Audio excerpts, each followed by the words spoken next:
جناب امیر علیہ السلام نے ہر طبقے کے لیے ایک رہنمائی فرمائی ہے کہ وہ کس طرح سے زندگی بسر کرے اور دوسرے طبقے کے ہمارے اوپر کون سے حقوق ہیں ان کو کس طرح سے ادا کیا جائے۔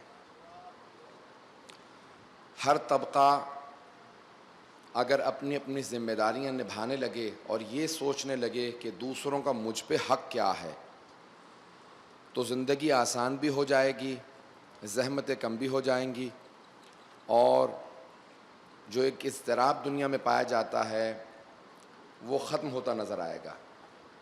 لیکن آج مغربی دنیا نے سب کو حقوق تو سمجھا دیے ہیں، جسے کہا جاتا ہے رائٹس کی پوری جو بحث ہے کہ ہمارے حقوق کیا، ہر انسان اپنا حق مانگے۔ اسلام کہتا ہے حق بعد میں مانگنا، پہلے ذمہ داری ادا کرو۔ جب میں نے اپنی ذمہ داری ادا کر دی تو پھر مجھے حق مانگنے کا دعویٰ کرنا چاہیے، پھر مجھے حق ہے کہ میں اپنا حق مانگوں۔ لیکن اگر میں نے ذمہ داری پوری نہیں کی تو پھر مجھے حق نہیں کہ میں دوسروں سے توقع رکھوں کہ وہ میرے حقوق کو ادا کریں۔ عزیزان گرامی، ہر انسان یہ سوچے، حتیٰ یہاں تک کہ چوتھے امام علیہ السلام کا ایک پورا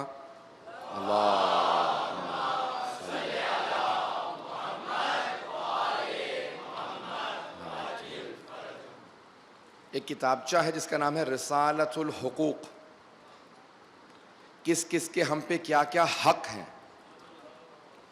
حقوق کی اسلام نے بھی بحث کی ہے، لیکن اسلام یہ کہتا ہے کہ یہ مت کہو کہ میرا کس کس پہ کیا حق ہے، یہ سوچو مجھ پہ کس کس کا کون سا حق ہے۔ اگر میں حق ادا کر دوں تو پھر مجھے پورا اختیار ہے کہ میں دوسروں سے اپنے حقوق مانگوں۔ آئیے ذرا، والدین کے حقوق ہمیشہ پڑھے جاتے ہیں، میں نے آج انتخاب کیا ہے کہ اولاد کے حقوق کیا ہیں مولا کی زبانی۔ ہم اپنی اپنی اولاد کا حق ادا کریں، خصوصاً میں نوجوان بہت زیادہ دیکھ رہا ہوں، جب بھی انسان کی اولاد ہو اس کا حق ادا کریں، اور والدین کا حق سب سے زیادہ ہماری گردنوں پہ ہے۔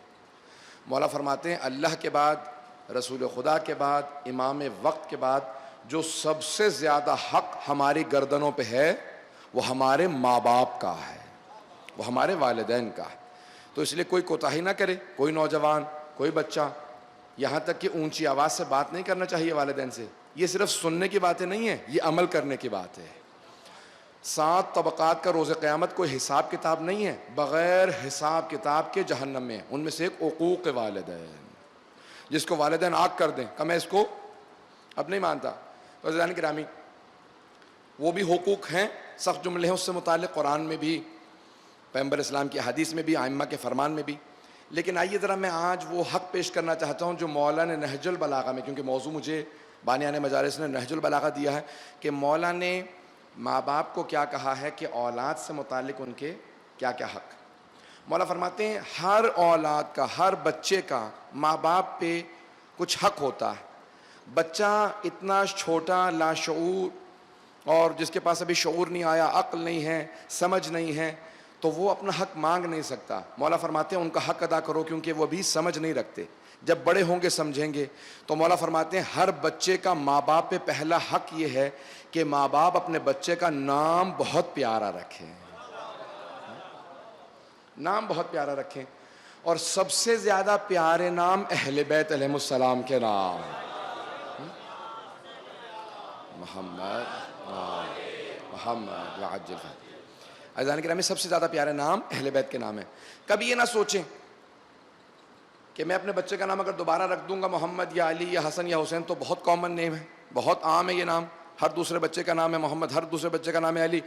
عزیزان گرامی، جب جناب عبد المطلب اپنے پوتے کا نام محمد رکھ رہے تھے نا، تو لوگ کہہ رہے تھے آج تک یہ نام رکھا ہی نہیں گیا، محمود رکھا گیا ہے، حامد رکھا گیا ہے، محمد تو نام رکھا ہی نہیں گیا، یہ آپ نے کیسا نام رکھ دیا؟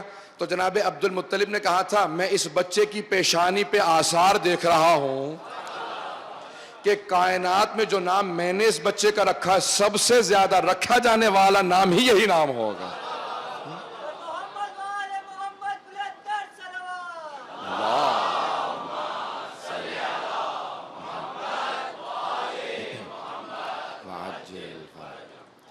عزیزان گرامی، جناب ختمی مرتبت سے پہلے کسی کا نام محمد نہیں تھا صلی اللہ علیہ وسلم، اور جناب امیر سے پہلے کسی کا نام علی نہیں تھا.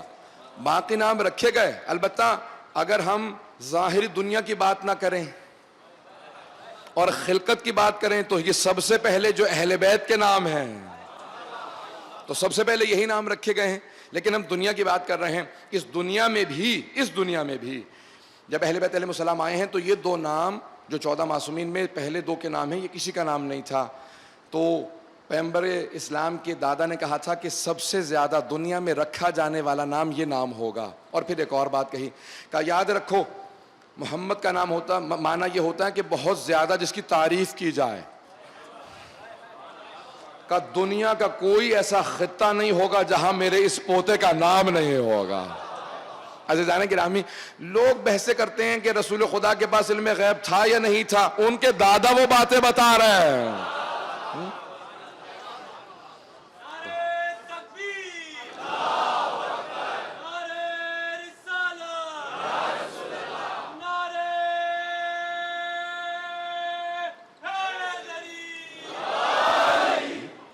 تو عزیزان گرامی، جناب ختم مرتبت کے دادا نے اس پیارے انداز سے نام رکھا، اور جناب ابو طالب نے خود جناب امیر علیہ السلام کا نام رکھا کہ جب اشعار نازل ہوئے جناب جبرائیل کی طرف سے اشتق من علی، کہ اس بچے کا نام علی رکھنا جس کو علی سے مشتق کیا گیا، کہ اس بچے کا نام علی رکھنا. عزیزان گرامی، سب نے اپنے نام رکھے تھے. ماں نے حیدر رکھا تھا، کسی نے زید رکھا تھا، کسی نے اسد رکھا تھا. سب نے جتنے بھی نام رکھے تھے سب کے معنی شیر کے تھے. ذمہ داری سے پیش کر رہا ہوں، جتنے نام رکھے تھے نا سب کے معنی شیر کے تھے. اب شیر کی مختلف حالتیں ہیں عربی زبان میں، اور ہر حالت کا ایک نام ہے. اب مولا فرماتے ہیں اپنے بچوں کا پہلا حق ادا کرنا، نام بہت پیارے نام رکھنا. عزیزان گرامی، ایک بات کہتا چلوں، صرف اشارتاً کہہ رہا ہوں اور آگے بڑھ جاؤں گا.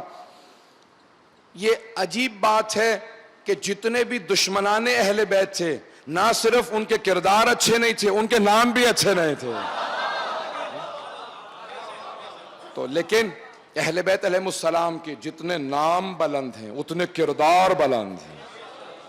تو مولا فرماتے ہیں پہلا حق اولاد کا یہ ہے کہ نام بہت پیارا رکھنا. بچہ سمجھ نہیں رکھتا، اسے جو نام دے دو گے وہی رہ جائے گا. آج کل ایک عجیب و غریب وبا چل رہی ہے. سب لوگ آتے ہیں کہتے ہیں مولانا نام ایسا بتائیں جو کسی کا نہ ہو. عجیب و غریب یعنی کیا بتائیں آپ کو؟ اب بہت سے لوگ کہتے ہیں بالکل یونیک ہو، منفرد نام ہو، کسی کا نہ ہو. میرے ایک دوست ہیں مولانا، بزرگ ہیں، بہت بزرگ ہیں. وہ بیٹھے ہوئے تھے، کسی نے کہا مولانا کوئی ایسا نام بتائیں جو کسی کا نام نہ ہو. تو انہوں نے کہا رکھ لو بیٹے کا نام سڑک. جب اسی قسم کا سوچو گے کہ کسی کا نام نہ ہو. عزیزان گرامی، اگر عام ہونے پہ توجہ کیجئے گا، جس جملے کے لیے میں نے ساری رحمت کی ہے، اگر نام کے عام ہونے پہ تعجب ہوتا اہل بیت علیہ السلام کو تو سید الشہداء اپنے ہر بیٹے کا نام علی نہ رکھتے. ہر امام نے اپنے بچے کا نام ضرور رکھا اہل بیت کے نام پہ. عزیزان گرامی، اگر کسی بھی امام کی ایک بیٹی تھی تو انہوں نے فاطمہ نام ضرور رکھا. بچیوں کا نام فاطمہ. ہر امام نے اپنی بیٹی کا نام، ایک بیٹی کا نام فاطمہ ضرور رکھا. سلسلہ ایک حدیث ہے جناب فاطمہ معصومہ قم سے، جناب سیدہ سے روایت کرتی ہیں ساری بیبیوں سلسلہ سند میں فاطمہ ہیں. دوسرا مولا فرماتے ہیں اپنے بچوں کو ادب ضرور سکھانا. اخلاق آداب بہت پیارے ہونے چاہیے. کہ اہل بیت علیہ السلام کے ماننے والے اپنے بچوں کو ادب ضرور سکھائیں گے. کہ جہاں پہ بھی ہمارا ماننے والا جائے، اگر بچہ ہوگا، اگر کوئی پوچھے کس کے ماننے والے ہو کا اہل بیت کا، تو اس کا اخلاق، اس کا ادب یہ لوگوں کو بتائیں یہ اہل بیت کا ماننے والا. توجہ ہے نا مجمع کی میرے ساتھ؟ عزیزان گرامی، مولا کے فرمان کو سننا سمجھنا ہم سب پہ لازم ہے. کبھی کوئی یہ نہ کہے کہ مولا کے کسی فرمان کا، مولا خود فرماتے ہیں ہمارے فرمان کا انکار نہ کرنا. اگر سمجھ میں نہ آئے تو یہ کہہ دینا مجھے سمجھ میں نہیں آتا، لیکن انکار مت کرنا. کا انکار کرنے سے ہمارے فرمان کا انکار کرنے کے آثار بہت برے ہیں. اس لیے کبھی ہمارے فرمان کا انکار نہ کرنا، ہماری حدیث کا انکار نہ کرنا. یہ حدیث نہیں ہو سکتی، یہ حدیث میں نہیں مانتا معاذ اللہ، کبھی نہ کہنا. کہ یہ بہت بڑا گناہ. مولا فرماتے ہیں دوسرا اخلاق آداب. جہاں جائیں بچے آداب سے پیش آئیں, اخلاق سے پیش آئیں. واقعہ سنا ہوا ہوگا, مجھے اشارہ کر کے آگے بڑھنا ہے, سب کی توجہ ہے میرے ساتھ. خصوصاً بچوں کی خاطر یہ پیش کر رہا ہوں واقعہ کہ جب مشہور و معروف واقعہ ہے, شاید سب بچے بھی جانتے ہوں گے, اشارہ کر کے آگے بڑھوں گا, پورا تفصیل سے واقعہ نہیں سناؤں گا. کہ جب دونوں امام حسن و حسین نے دیکھا نا ایک بزرگ آدمی کو وضو صحیح نہیں جانتے تھے, تو دونوں امام حسن نے کہا امام حسین سے کہ بھیا آؤ ذرا اس کے وضو کی تصحیح کر دیتے ہیں, اس کا وضو صحیح نہیں ہے. امام حسن مجتبی نے کہا ایہو شیخ, یہ نہیں کہا معاذ اللہ کہ جاہل یا بوڑھے, توہین نہیں کی کہ آپ جانتے کچھ نہیں ہیں, بڑے ادب کے ساتھ کہا ایہو شیخ, اے بزرگ میں کہتا ہوں میرا وضو صحیح ہے, میرا بھائی کہتا ہے ان کا وضو صحیح ہے, آپ دونوں کا وضو دیکھ کے بتائیں کس کا وضو صحیح ہے. دیکھیں یہ نہیں کہا میں کہتا ہوں میرے بھائی کا وضو غلط ہے, وہ کہتا ہے میرا وضو غلط ہے, آپ بتائیں کس کا وضو غلط ہے. اگر یہ کہتے تو جھوٹ ہوتا, اور معصوم جھوٹ نہیں بولتے. بھئی وضو تو غلط تھا ہی نہیں کسی کا, اگر معصوم کا معاذ اللہ وضو غلط ہو تو پھر کس کا وضو صحیح ہوگا. معصوم تھے, جانتے ہیں کہ ان کا بھی وضو صحیح ہے, امام حسین کا بھی, میرا بھی صحیح ہے, لیکن اس کی تصحیح کرنا مقصود تھا. تو یہ نہیں کہا کہ غلط ہے, کہ میں کہتا ہوں میرا وضو صحیح ہے, میرا بھائی کہتا ہے اس کا وضو صحیح ہے, دونوں کا وضو دیکھ کے بتائیے کس کا وضو صحیح ہے. اب بہترین وضو بجا لایا امام حسن مجتبی, بالکل صحیح. پھر اس کے بعد اپنے بھائی سے کہا کہ بھیا ذرا آپ وضو کر کے دکھائیں. امام حسین نے بہترین وضو کیا. اب کہا بتائیے ہم دونوں میں سے کس کا وضو صحیح ہے. تو فوراً وہ بزرگ بولے, کہا کہ دونوں شہزادوں آپ کا دونوں کا وضو صحیح ہے, وضو تو میرا غلط ہے.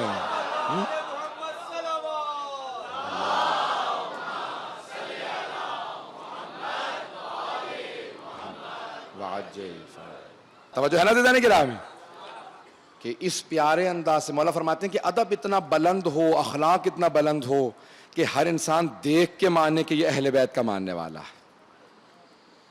یہاں تک کہ جب جناب امیر علیہ السلام سے کوئی جسارت بھی کرتا تھا تو مولا نے کہا تو جانتا نہیں, میں اپنا تعارف کروا دوں. پھر بھی جسارت کرے تو پھر ملعون ہے جو امام علیہ السلام کو پہچانتے ہوئے جسارت کرے. اہل بیت علیہ السلام نے ادب پہ بہت تاکید کی ہے. اور تیسرا حق کیا ہے اولاد کا, تیسرا حق بھی سننا چاہیں گے زیدان گرامی.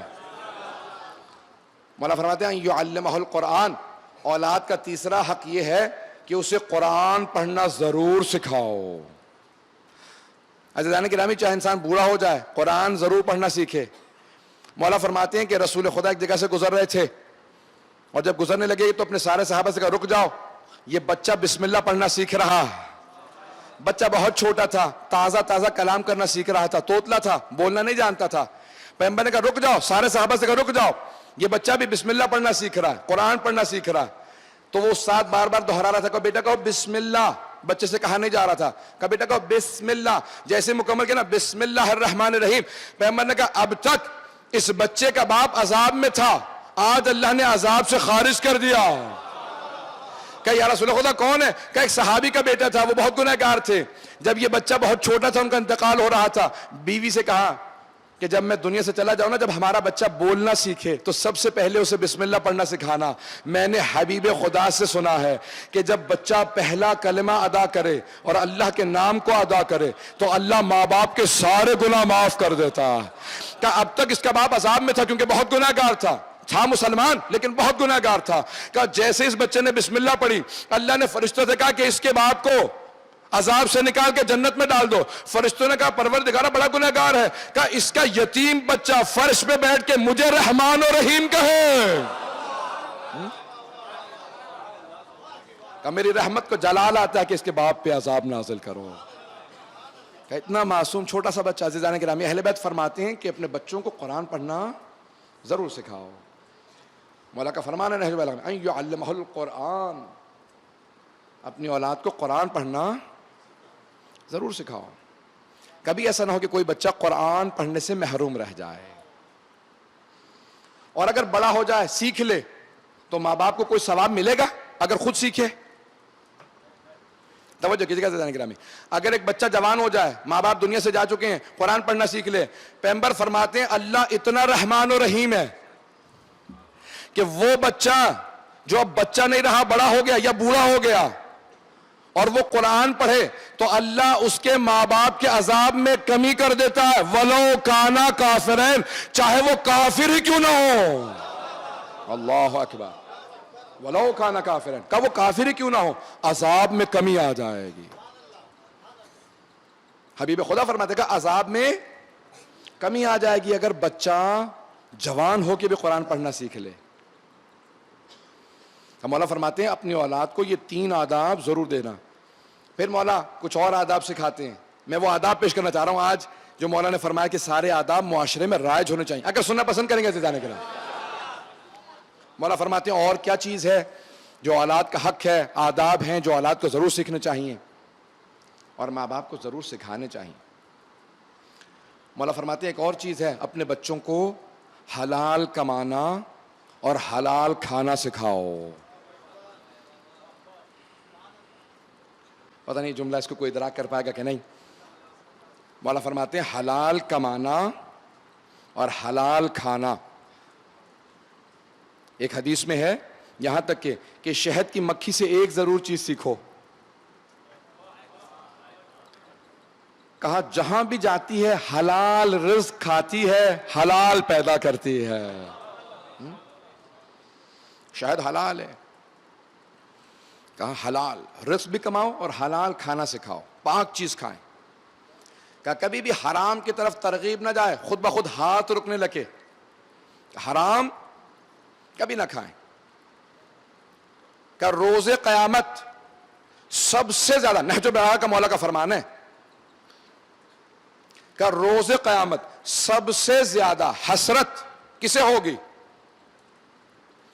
پورا مجمع توجہ سے سنیں، مولا فرماتے ہیں روز قیامت سب سے زیادہ حسرت کرنے والا وہ شخص ہوگا جس نے پیسہ حرام سے کمایا ہوگا اور اولاد کو دے جائے گا، اور وہ اولاد اس حرام پیسے کو حلال جگہ پہ خرچ کریں گے، کہ وہ حسرت کرے گا کہ اس حرام کے کمانے کا مجھے عذاب ملا، اور میراث میں حاصل کرنے کے بعد حلال جگہ خرچ کرنے پہ سارا ثواب ان بچوں کو ملا۔ پیسہ میرا تھا، عذاب میرا، میراث ان کی، ثواب ان کا۔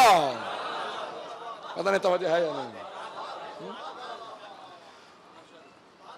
مولا فرماتے ہیں سب سے زیادہ حسرت کرنے والا روز قیامت، سب سے زیادہ، مولا سے زیادہ جو قسیم الجنت والنار ہو، کون سمجھ سکتا ہے کسے سب سے زیادہ حسرت ہوگی؟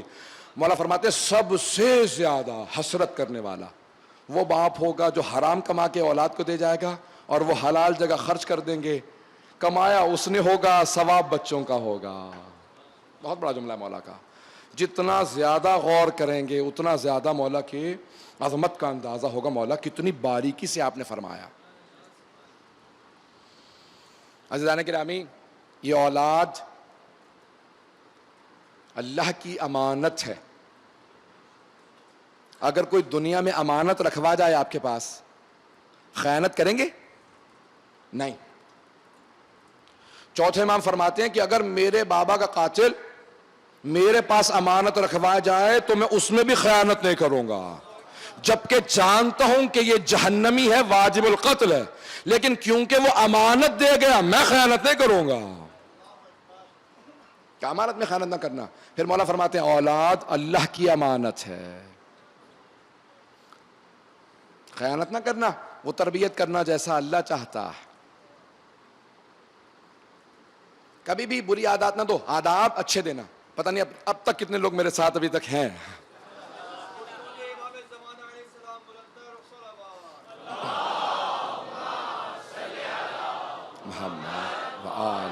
محمد وعجل فرج۔ عزیزان گرامی، میں نہج البلاغہ سے مولا کا خطبہ پیش کر رہا ہوں۔ میں پوری کوشش کروں گا جیسا مولا چاہتے ہیں پیغام پہنچے ان کے شیعوں کو، وہ پیغام پہنچاؤں۔ مجھے اس بات کی پرواہ نہیں ہے، جب میں ممبر پہ آتا ہوں نا تو یہ ممبر میرا نہیں ہے، یہ ان کی امانت ہے۔ اگر یہاں آ کے خیانت کروں تو ان سے خیانت ہے. اس لیے میں خیانت نہیں کرنا چاہتا, کوئی ایسا کام نہیں کرنا چاہتا کہ اس ممبر سے خیانت. عزیزان گرامی, کون ہے اہل بیت علیہ السلام؟ ان کی عظمتیں بہت زیادہ. مولا فرماتے ہیں ادب ایسا سکھاؤ. کیا ہے شرائط آداب کی, اخلاق کی؟ مولا کہتے ہیں سب سے مومن کے لیے سب سے بڑا گناہ جھوٹ ہے. کہ یہ جھوٹ ماں باپ اولاد کو سکھاتے ہیں. میں سادہ سے ایک مثال دوں گا. جب آپ نیا نیا تیاری کر رہے ہوتے نا بچے کو جھوٹ سکھانے کی, بچے نے ٹیلی فون اٹھایا کہ ذرا کہہ دو میں نہیں ہوں, تو بچہ کہتا ہے بابا کہہ رہے ہیں وہ گھر پہ نہیں ہے. کیوں؟ بچہ پاک ہے, اسے ابھی گناہ کرنا نہیں آتا, اسے جھوٹ بولنا نہیں آتا. جھوٹ بولنا مت سکھائیں, اس بچے سے مت کہیں. گناہ کرنا چاہتے ہیں خود کیجئے تاکہ عذاب خود دیکھیں. بچے کی غلط تربیت نہ کریں تاکہ وہ گناہ کا عذاب نہ لے. پتہ نہیں جملہ سخت ہے, کتنے لوگوں سے برداشت ہو رہا ہے. عزیزان گرامی, مولا فرماتے ہیں آداب ایسے دو جہاں تمہارے بچے جائیں کہیں خدا رحمت کرے اس کے ماں باپ پہ کتنی اچھی تربیت کی ہے, کتنے اچھے ماں باپ تھے, کیسا با ادب بنایا اولاد کو. مولا کا ماننے والا, مولا کا چاہنے والا اپنے بچوں کو اچھی تربیت دے گا, اخلاق بہت اچھا ہوگا. مولا فرماتے ہیں سب سے بڑی ظاہری چیز کون سی ہونی چاہیے مومن کے پاس؟ سننا چاہیں گے عزیزان گرامی؟ ظاہر دیکھنے میں کیا ہونا چاہیے؟ اچھا لباس ہو, قیمتی لباس ہو, سر پہ کوئی تاج ہو, سونے کی انگوٹھی ہو, قیمتی گھڑی ہو؟ نہیں, ان میں سے کوئی چیز مولا کو پسند نہیں. مولا فرماتے ہیں اگر ظاہر میں کوئی دیکھے تو تمہارے چہرے پہ مسکراہٹ ہو. کہ مسکرا کے پیش آنا.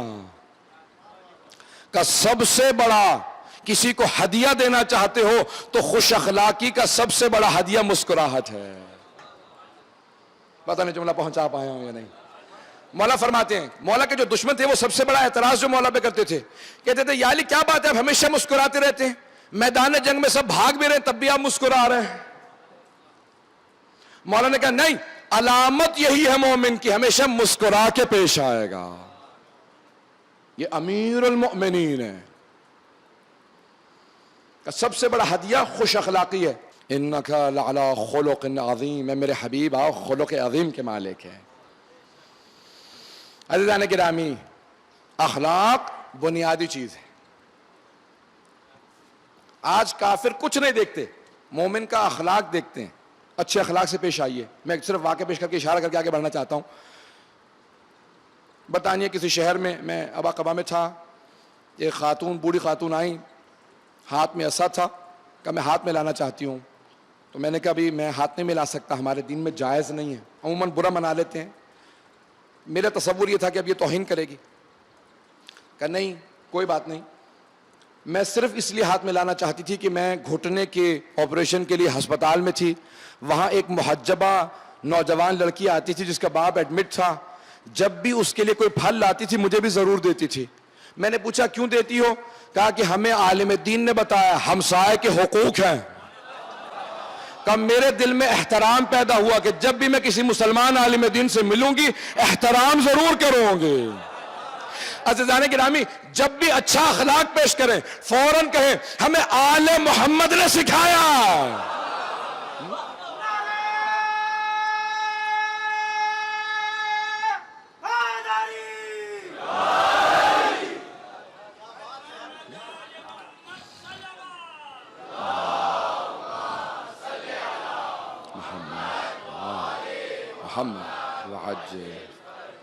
عزیزان گرامی, اہل بیت فرماتے ہیں اچھے اخلاق سے پیش آنا. جہاں جہاں جائیں ہر جگہ پہ کہیں ہم آل محمد کے ماننے والے.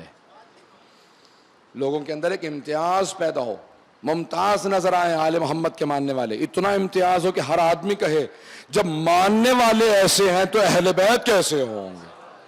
ہر آدمی محروم اپنے آپ کو سمجھے کہ اگر میرے پاس آل محمد کی ولا نہیں ہے, محبت نہیں ہے, تو کچھ بھی نہیں ہے. ہر آدمی اپنے اندر کمی محسوس کرنے لگے کہ میرے پاس اہل بیت کی کمی ہے. ہر انسان آل محمد کی طرف آنے لگے. توجہ سے سنیے کہ مولا کے فرمان کو پیش کر رہا ہوں. یہ نہج البلاغہ مولا نے فرمایا کہ اپنی اولاد کو جب دیکھو پروان چڑھ رہے ہیں تو ان کی زندگی کے پہلے 21 سال پہ توجہ رکھنا. پہلے 7 سال، پھر 7 سال، پھر 7 سال. پہلے 7 سال میں ان سے خدمت نہ لینا، اپنا سردار سمجھنا. اگلے 7 سال میں ان کو عادت ڈالو عبادت کی، کام کی، اخلاق کی، آداب کی، مجلس کی، اہل بیت کی. کہ پہلے 7 سال میں کبھی ڈانٹ ڈپٹ سختی نہیں، پہلے 7 سال میں کوئی سختی نہ کرنا. ہاں ادب ضرور سکھانا، بے ادب نہ بننے دینا. کہ لیکن اگلے 7 سال میں سختی کرنا. اگر بات نہ مانے کہ نہیں بیٹا مار پیٹ، اگر نشان پڑ جائے تو اس کا بھی کفارہ دینا پڑتا ہے. اولاد کو کسی کو بھی اتنا زور سے نہیں مار سکتے کہ نشان بن جائے. اگر نشان بنے تو اس کا بھی کفارہ ہے. تو عزیزان گرامی کا سختی رکھنا تاکہ کبھی بھی اس راستے سے نہ ہٹ جائیں جو اہل بیت کا راستہ ہے. کہ 14 سال تک سختی، پہلے 7 سال آقا، دوسرے 7 سال خادم، کا تیسرے 7 سال دوست بنا کے رکھنا. 14 سے 21 سال تک دوست کا مشورے لینا. دوست سے مشورہ لیا جاتا. کہ مولا بچے سے مشورہ، کہ چاہے ماننا مت لیکن اسے عادت ڈالو، عقل استعمال کرو.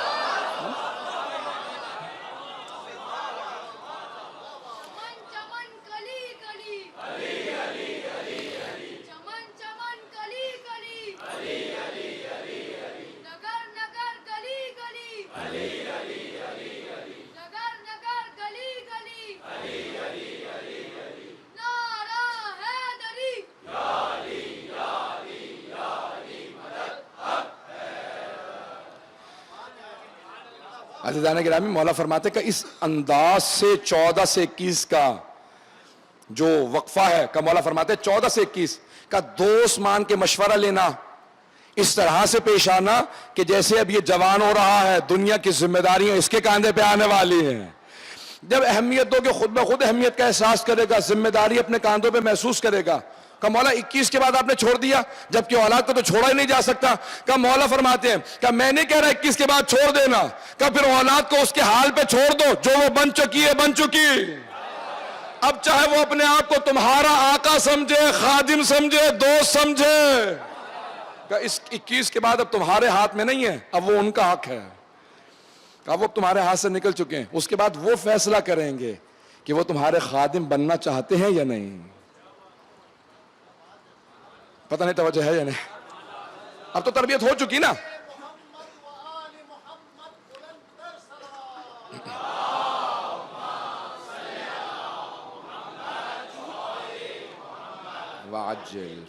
وقت نہیں ہے زیادہ، 5 سے 10 منٹ کی زحمت دوں گا عزیزان گرامی. اس کے بعد پھر مصائب پہ آ جاؤں گا. کون ہے اہل بیت علیہ السلام؟ کہ انہوں نے بچوں کی تربیت کے، جوانوں کی تربیت کے اتنے پہلو بتائے ہیں کہ اگر کوئی ان تمام پہلوؤں پہ عمل کرے تو کبھی بھی معاشرے کے اندر کوئی بچہ ایسا نہیں ہوگا جس کے اندر تربیت کا فقدان ہو. مولا نے اس انداز سے تربیت کیا ہے. لیکن البتہ مولا خود فرماتے ہیں کہ خبردار مجھ سے مقابلہ نہ کرنا، کوئی علی نہیں بن سکتا. کہ کوئی علی نہیں بن سکتا، لیکن یاد رکھو میرا ماننے والا کیسا ہوگا، یہ شرائط تو پوری کرو. اب ذرا دیکھیے مولا نے جو ان کے چاہنے والے ہیں انہوں نے اپنی اولاد کو کیسے ادب سکھایا. عزیزان گرامی بے انتہا تعظیم و عظمت اہل بیت علیہ السلام کے حتی ماننے والوں کی. اگر ہم ان کے غلاموں کے بھی غلام بن جائیں تو زندگی سنور جائے گی. میں چند نمونے پیش کرنا چاہتا ہوں، اگر سننا پسند کریں گے. کون ہے؟ آئیں ذرا چند ایک مثالیں. ایک ہیں جناب ابو ذر غفاری، صحابی رسول ہیں، اور رسول خدا صلی اللہ علیہ وسلم نے فرمایا اللہ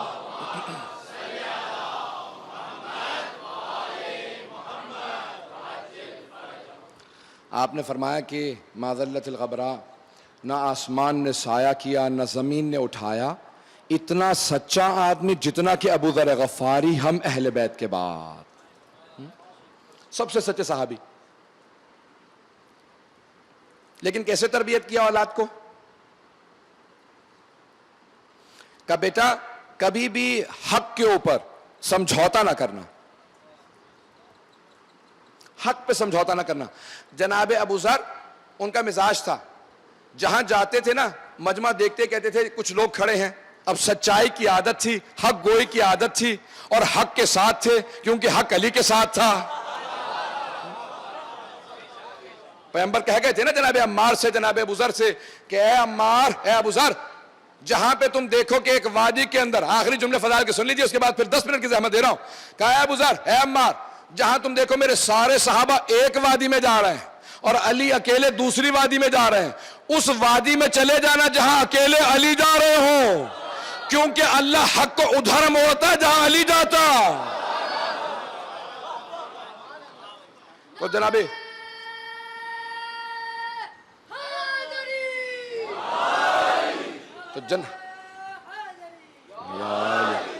تو عزیزان گرامی، جناب ابو ذر جہاں تھوڑا سا بھی مجمع دیکھتے تھے فوراً کھڑے ہو کے کہتے تھے ایھا الناس، اے لوگو، میں صحابی رسول ابو ذر غفاری ہوں۔ اب سب لوگ اس زمانے میں آج کی طرح میڈیا نہیں تھا کہ ٹی وی ہو، اخبار ہو، ویب سائٹس ہوں کہ تصویریں آ جائیں، نام آئے ویب سائٹ پہ، نام بھی آ جائے، تصویر بھی آ جائے۔ لوگوں نے نام سن رکھا تھا، دیکھا کسی نے نہیں تھا۔ جیسے کہتے تھے نا ایھا الناس، اے لوگو، میں صحابی رسول ابو ذر غفاری ہوں، سب کے ذہنوں میں آتا تھا اچھا وہ جو سب سے سچا ہے۔ فوراً کہتے تھے میں نے خود اپنی آنکھوں سے دیکھا، کانوں سے سنا، رسول خدا کو کہتے میدان غدیر میں کہ من کنت مولا فہذا علی المولا۔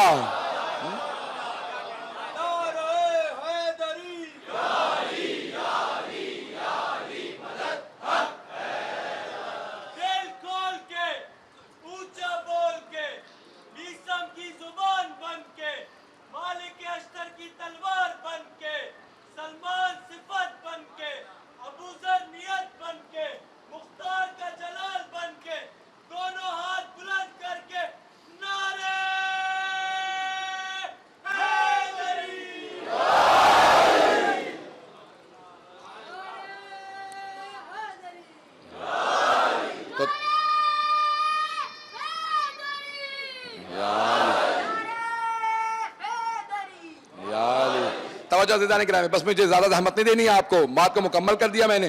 جناب ابو ذر غفاری اپنی اولاد کو تربیت کر رہے ہیں، جن کے لیے پیغمبر نے کہا سب سے سچے ہیں، کہ بیٹا کبھی بھی حق کا ساتھ نہ چھوڑنا، اگر حق کا ساتھ چھوڑو اور اس دوران موت آ جائے تو سمجھنا حق سے دور مرے ہو۔ ہمیشہ حق کے ساتھ رہنا۔ بیٹا اگر طاقت نہ ہو حق کا ساتھ دینے کی تو کبھی باطل کے ساتھ نہ ملنا۔ جناب ابو ذر کے ایک بیٹے تھے، نام ذر تھا، ایک بیٹی تھی، اور جناب ابو ذر نے بے انتہا سختیاں برداشت کی تھیں حق کا ساتھ دینے میں۔ ملک بدر ہوئے، ٹھوکریں کھائیں، یہاں تک کہ ان کا سارا سامان گھر سے نکال کے سڑک پہ پھینک دیا گیا۔ کہا اے ابو ذر مدینہ خالی کر دیجئے، آپ یہاں نہیں رہ سکتے۔ جب جانے لگے تو نہج البلاغہ میں خطبہ ہے جناب امیر علیہ السلام کا جناب ابو ذر سے۔ کہا اے ابو ذر، پابندی تھی کہ کوئی ملنے نہیں جا سکتا جناب ابو ذر سے، جناب امیر علیہ السلام جناب امام حسن حسین کے ساتھ، جناب عبداللہ ابن جعفر تیار اور جناب عقیل، ان چاروں کے ساتھ ملنے آئے۔ جیسے جناب ابو ذر نے دیکھا نا کہ مولا آ رہے ہیں تو دیکھتے ہی زار و قطار رونے لگے، اتنا روئے کہ مولا نے سینے سے لگا کے پیار کیا۔ کہا ابو ذر اپنا دل چھوٹا مت کرو، ان قریب تم رسول خدا کی بارگاہ میں پہنچ جاؤ گے، پیغمبر اسلام تمہیں اپنے پاس رکھیں گے کیونکہ تم نے حق کی خاطر قیام کیا ہے۔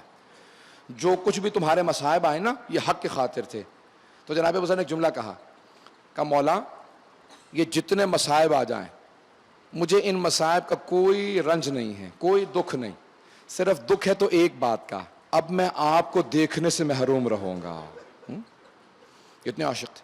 کہ میں آپ سے دور ہو رہا ہوں، مجھے آپ کی جدائی کا غم ہے، مجھے ان مصائب کا کوئی غم نہیں ہے۔ مولا نے کہا ابو ذر ان قریب تم پیغمبر اسلام کی بارگاہ میں چلے جاؤ گے، ابو ذر تم تنہا رہ جاؤ گے، مصائب ابھی بہت آنے والے ہیں، آئندہ کے دن تمہارے بہت زیادہ مصائب ہو جائیں گے۔ جناب ختمی مرتبت نے کہا تھا ابو ذر تم بالکل تنہا رہ جاؤ گے، جب تنہا رہ جاؤ گے نا تمہارا انتقال ہو جائے گا۔ ابو ذر پریشان نہ ہونا، بہترین مؤمنین تمہارا غسل و کفن کریں گے، کوفے کے بہترین مؤمنین۔ تو جناب ابو ذر کو یقین تھا، روتے ہوئے چلے ربضہ کی جانب۔ جب پہنچے ربضہ، دیکھیں تربیت کیسی اولاد کی، کتنی سخت ہوتی ہے، مولا کے جملوں پہ غور کیجئے گا۔ لے کے گئے۔ اب جناب ابو ذر نے ایک بیٹا تھا، نام ذر تھا، جس کی وجہ سے ابو ذر کہلاتے تھے۔ اپنا نام تھا جندب ابن جنادہ، جناب ابو ذر کا نام۔ جب آئے نا تو کھیتی باڑی دوبارہ کرنے لگے۔ بیٹے نے کہا بابا، جوان بیٹے کے ہوتے ہوئے بوڑھا باپ دوبارہ خدمت کرے، میری غیرت برداشت نہیں کرتی، بابا مجھے کام کر لینے دیجئے۔ ربضہ میں پانی کی قلت تھی، ایک ایک کر کے سارے جانور مرنے لگے۔ جب اونٹ اور گھوڑے سب مر گئے نا تو بیٹا بڑی مصیبتوں سے ہل چلاتا تھا۔ آہستہ آہستہ زیادہ محنت کر کے گرمی میں بیٹا بیمار ہونے لگا، اتنا بیمار ہوا کہ جوان بیٹا مر گیا۔ دیکھیں جوان بیٹے کے غم کو برداشت کرنے کے لیے کسی زینب کبریٰ کا کلیجہ چاہیے۔ جناب ابو ذر اور ان کی زوجہ برداشت نہیں کر سکے، تو اب جناب ابو ذر نے اپنے بیٹے کو دفنایا۔ اور جو جملہ میں پیش کرنا چاہتا ہوں، جس کی وجہ سے میں نے واقعہ سنایا، آنے کے بعد قبر پہ بیٹھے۔ آج مسائل مختصر رکھوں گا۔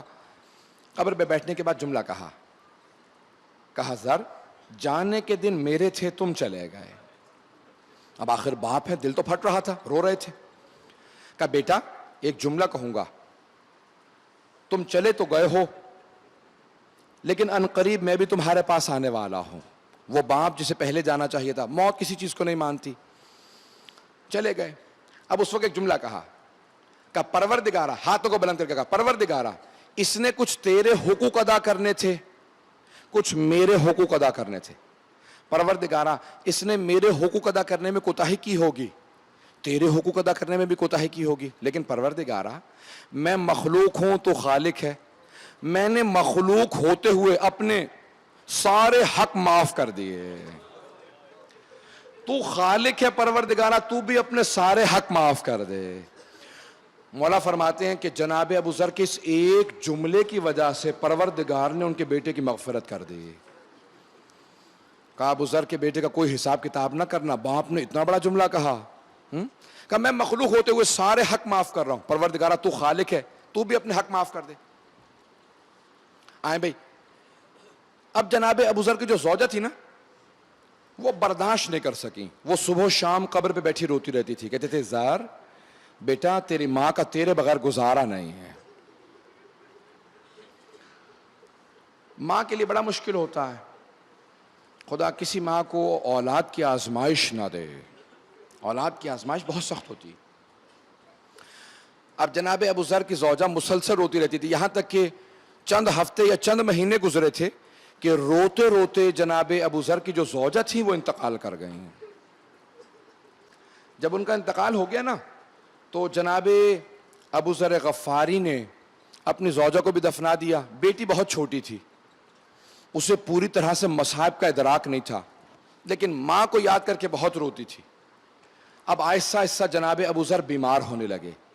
جب بیٹی نے دیکھا نا کہ بابا میں اب طاقت نہیں رہی، کہا بابا آپ کی اب صحت نہیں رہی، کہا بیٹی آؤ میرے ساتھ چلو، میں تمہیں کہیں پہنچا دیتا ہوں۔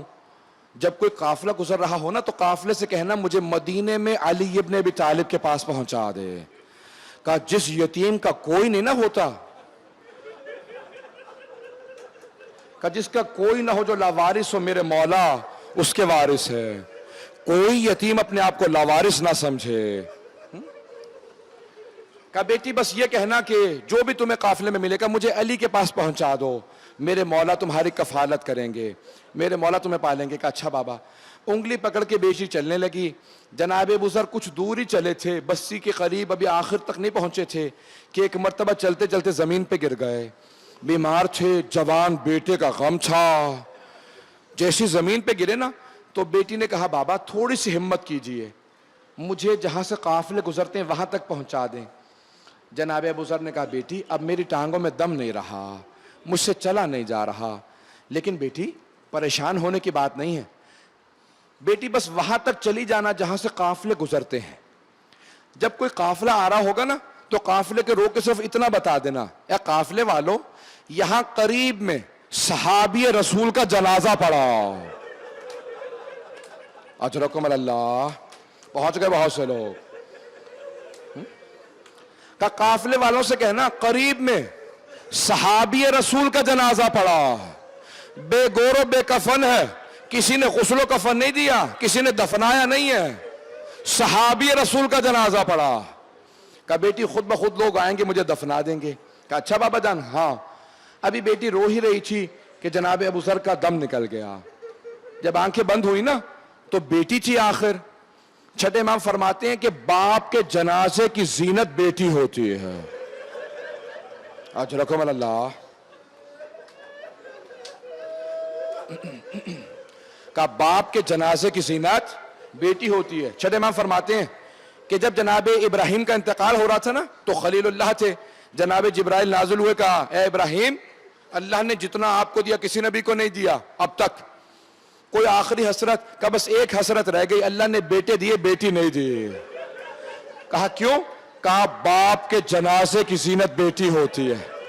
جب وہ بیان کرتی ہے نا ہائے میں یتیم ہو گئے, ہائے میرا بابا مارا گیا, کہا اسے دیکھ دیکھ کے سب روتے ہیں. کہا پروردگارا کاش تو نے مجھے بیٹی دی ہوتی. اب جناب ابو ذر کی بیٹی رو رہی تھی. جب زیادہ روئی نا تو پھر خود ہی بیٹی کو احساس ہوا میرے بابا دھوپ میں لاشا پڑا.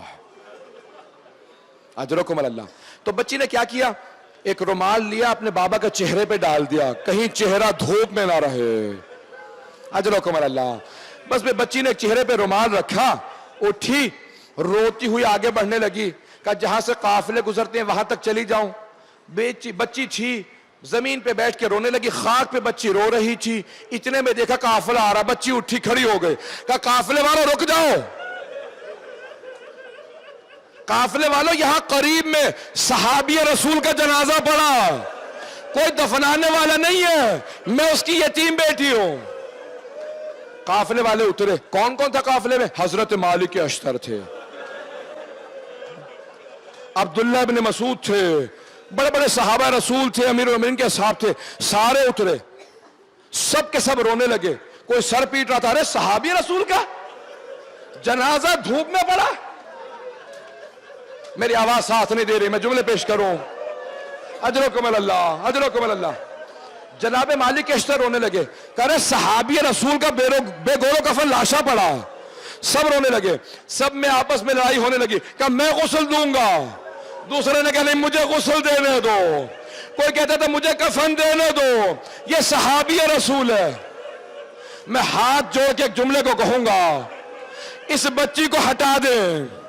ایک 4 برس کی بچی کربلا کے راستے میں بیٹھی رو رو کے کہہ رہی ہے او مسلمانوں, صحابی رسول کا نہیں نواسہ رسول کا لاشا پڑھو.